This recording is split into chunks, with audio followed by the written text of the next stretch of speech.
حضرت سیدنا نوح علی نبینا علیہ الصلوۃ والسلام جب آپ نے کشتی بنائی جسے کشتی نوح کہا جاتا ہے، آپ نے جوڑے جوڑے سارے اکٹھے کیے، اور اکٹھے کرنے کا طریقہ کار یہ تھا کہ آپ کھڑے ہو کر آواز دیتے تھے، جس جانور کو آواز دیتے تھے وہ جوڑا جوڑا اکٹھا ہو جاتا تھا۔ اللہ کی شان یہ دیکھیے کہ جب گدھا آپ کی اس کشتی میں سوار ہونے لگا نا، تو اس نے اگلے پاؤں کشتی کے اندر رکھے تو پچھلے باہر تھے۔ اچھا، اب حضرت نوح علیہ الصلوۃ والسلام اس کو فرمائیں کہ اندر آ جا، تو اندر کیوں نہیں آتا؟ اندر آ جا تو اندر کیوں نہیں ہوتا؟ اب وہ زور لگائے آ نہ سکے۔ حضرت نوح علیہ الصلوۃ والسلام نے غصے سے ایک لفظ بولا، آپ نے فرمایا ادخل وَإِنْ كَانَ مَعَكَ الشَّيْطَانُ، اور داخل ہو جا اگر سے تیرے ساتھ شیطان ہی ہو، آ جا اندر۔ اچھا، یہ لفظ آپ نے غصے سے بول دیا۔ اب اس کا انجام کیا ہوا کہ حضرت نوح علیہ الصلوۃ والسلام نے جوڑے جوڑے سارے لے لیے، کچھ اور جانور بھی تھے۔ اچھا، یوں گدھا داخل ہوا، سانپ اور بچھو کی جب باری آئی تو حضرت نوح علیہ السلام نے عرض کی کہ یا اللہ، یہ تو فطرتاً ڈنک مارنے والے ہیں، ان کی تو فطرت میں ڈسنا ہے، ان کا کیا کروں؟ اللہ پاک نے فرمایا کوئی بات نہیں، تو ان کو بلا اپنے پاس۔ سانپ اور بچھو کو جب بلایا نا، تو حضرت سیدنا جبریل امی علی نبینا علیہ الصلوۃ والسلام آپ تشریف لے آئے اور اللہ کی وحی لے کر آئے، اور عرض کیا کہ حضور آپ فکر نہ کریں کہ فی الحال تو ان کا ڈنگ میں نکال دیتا ہوں۔ حضرت جبریل نے سانپ کا بھی ڈنگ نکالا، بچھو کا بھی ڈنگ نکالا۔ جب ان کا یہ ڈنگ نکال لیا تو حضرت سیدنا نوح علیہ الصلوۃ والسلام کی طرف حضرت سیدنا جبریل علیہ السلام دیکھ کے عرض کہنے لگے کہ یا نبی اللہ، آپ گھبرائیں نہ، ان سے ایک وعدہ لیجئے۔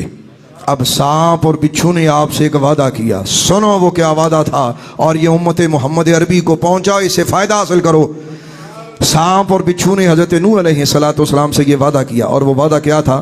ان دونوں نے یہ کہا کہ حضور جو شخص یہ پڑھ لے گا نا سلام علی نوح فی العالمین انا کذالک نجزی المحسنین انہ من عبادنا المؤمنین، جو شخص یہ پڑھ لے گا میں سانپ اور بچھو کبھی بھی اسے ڈنک نہیں ماریں گے۔ اللہ اکبر!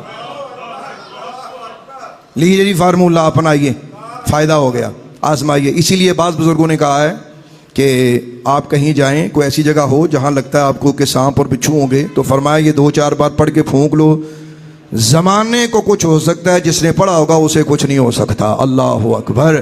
اور بعض بزرگ تو اسے جنات پہ بھی استعمال کرتے، وہ کہتے جن سامنے ہوئے تو اپنے تصور میں، جن سامنے ہو اپنے تصور میں پڑھیں تو اس کی جان نکلنا شروع ہو جائے گی۔ حضرت نوح علیہ الصلوۃ والسلام نے جب اپنی کشتی کا دروازہ بند کیا نا، تو آپ نے ایک عجیب سا وہاں بندہ بیٹھا دیکھا، تو آپ نے اسے دیکھتے پہچان لیا، فرمایا تو شیطان ہے، تو کدھر سے آ گیا؟ تیرا ادھر کیا کام ہے؟ تجھے میں نے کب بلایا؟ کہنے لگا اللہ کے نبی آپ بھول گئے ہیں، آپ نے مجھے اندر آنے کی اجازت دی تھی تو میں اندر آیا۔ آپ نے فرمایا میں نے کب اجازت دی ہے؟ کہنے لگے آپ کو پتا ہوگا جب گدھا اندر آ رہا تھا تو وہ آ نہیں رہا تھا۔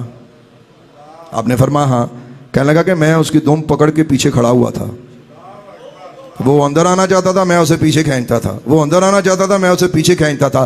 آپ نے غصے سے کیا فرمایا تھا؟ آپ نے فرمایا تھا آ جا اگرچہ تیرے ساتھ شیطان بھی ہو۔ تو آپ نے جب میرا نام لیا تو وہ بھی آ گیا اور میں بھی آ گیا۔ اچھا، اس وقت اس کشتی میں ایک اور عجیب چیز تھی، حضرت سیدنا آدم علیہ الصلوۃ والسلام کا جسم مبارک تابوت میں رکھا ہوا تھا اس کشتی کے اندر۔ مرد اور عورت، ان کو ایک طرف بٹھایا، بعض نے کہا کہ مردوں کو ایک طرف، عورتوں کو ایک طرف، اور بیچ میں جانوروں اور انسانوں کے بیچ میں ایک دیوار بنانے کے لیے حضرت آدم علیہ السلام کا وہ تابوت رکھا گیا تھا۔ اب ذرا سنیے گا، جس میں حضرت آدم علیہ السلام کا جسم مبارک تھا، اور یہ اللہ کی طرف سے وحی تھی کہ آپ اسے اپنے ساتھ ساتھ لیے پھریں۔ اللہ اکبر! تو حضرت نوح علیہ الصلوۃ والسلام نے اب جب شیطان کو دیکھ لیا تو غصے سے فرمانے لگے چل باہر نکل ادھر سے۔ کہنے لگا جی ہون میں نہیں جانا، کہنے لگا میں نے نہیں جانا۔ حضرت نوح علیہ الصلوۃ والسلام غصے میں آ گئے، حضرت جبریل حاضر ہو گئے، کہنے لگے حضور صبر کیجئے، حوصلہ کیجئے، آپ اللہ کے نبی ہیں، اس کی طاقت نہیں کہ یہ آپ کے سامنے کھڑا ہو سکے، لیکن آپ پرسکون ہو جائیں، اس کو کشتی میں لانے میں بھی اللہ کی کوئی حکمت ہے، اس کو کشتی میں لانے میں بھی اللہ کی حکمت ہے، آپ پرسکون ہو جائیں، آپ بے فکر ہو جائیں، اللہ کی رحمت آپ کے ساتھ ہے، یہ کچھ نقصان نہیں دے سکتا۔ اچھا حضرت نوح علیہ السلام نے فرمایا اچھا آجا میرے پاس ہی بیٹھ جا. آپ نے فرمایا, آپ نے کچھ باتیں اس سے کی. ظاہر ہے پیغمبر تھے, اللہ والے کا کیا کام ہوتا ہے یار, یاراں دیاں گلاں کرتے ہوندے نے یار. ہائے ہائے ہائے ہائے.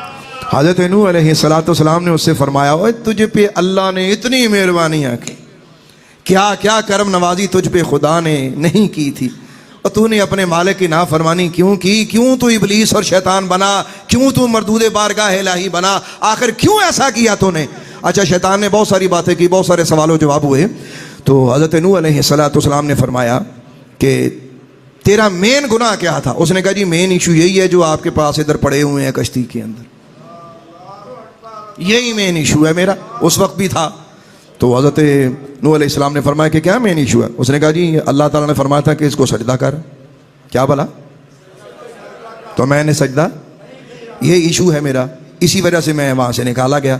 تو حضرت نوح علیہ السلام نے اللہ کی بارگاہ میں عرض کی کہ یا اللہ یہ کہتا ہے کہ یہ ایشو ہے, اگر تو اجازت دے تو میں اس سے اس کی معافی کی کوشش کروں.